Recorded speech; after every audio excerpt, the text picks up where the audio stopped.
নোয়াখালী সদরের কালাতরাপ ইউনিয়নের সোলাইমান poultry farm 2023 সালে মাস্টার শেষ করে দিশেহারা রিপন ফেসবুকে ভিডিও দেখে উদ্বুদ্ধ হয়ে শুরু করেন কোয়েল পালন। 1000 কোয়েল দিয়ে শুরু করলেও এখন সেটি 5000 ছাড়িয়েছে। ফেসবুক স্ক্রলিং করতে করতে আমি দেখতে পেলাম যে কোয়েল পাখি লাভজনক একটা প্রজেক্ট। এটা ডিম থেকে ভালো একটা প্রফিট হচ্ছে।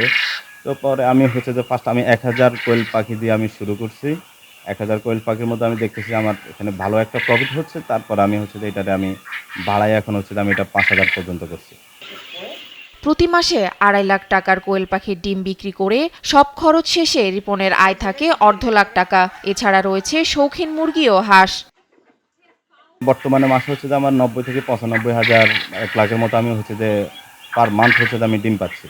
তো ডিম উৎপাদন করে আমার 2,30,000 থেকে 2.5 লাখ টাকার মতো আমি পার মান্থ ডিম বিক্রি করতে পারতেছি। আমার এখান থেকে খরচ বাদ যায় আমার 60-70 হাজার টাকা প্রফিট থাকতেছে আমার। 1 লাখ টাকার প্রাথমিক বিনিয়োগ এখন দাঁড়িয়েছে 6 লাখ টাকার ওপর। অতিরিক্ত লাভের আশায় রিপন কিনেছেন নিজস্ব 2টি ইনকিউবেটর। এ থেকে প্রতি মাসে 14,000 বাচ্চা উৎপাদন করছেন তিনি।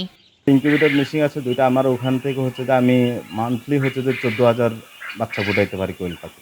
আমার হাঁস, ফার্মি মুরগি আর কোয়েল পাখি থেকে আমার মান্থলি ট্রানজাকশন 4 থেকে 5 লাখ টাকা হচ্ছে।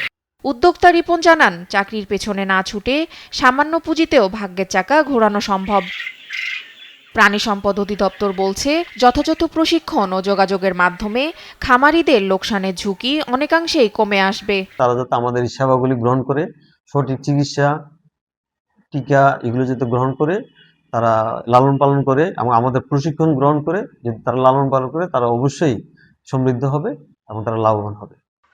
সরকারি পৃষ্ঠপোষকতা আর সঠিক কারিগরি সহায়তা পেলে এমন উদ্যোক্তারাই দেশের গ্রামীণ অর্থনীতি বদলে দেবে বলছেন সংশ্লিষ্টরা। তাসফিয়া ইসলাম, নিউজ ডেস্ক, দেশ টিভি।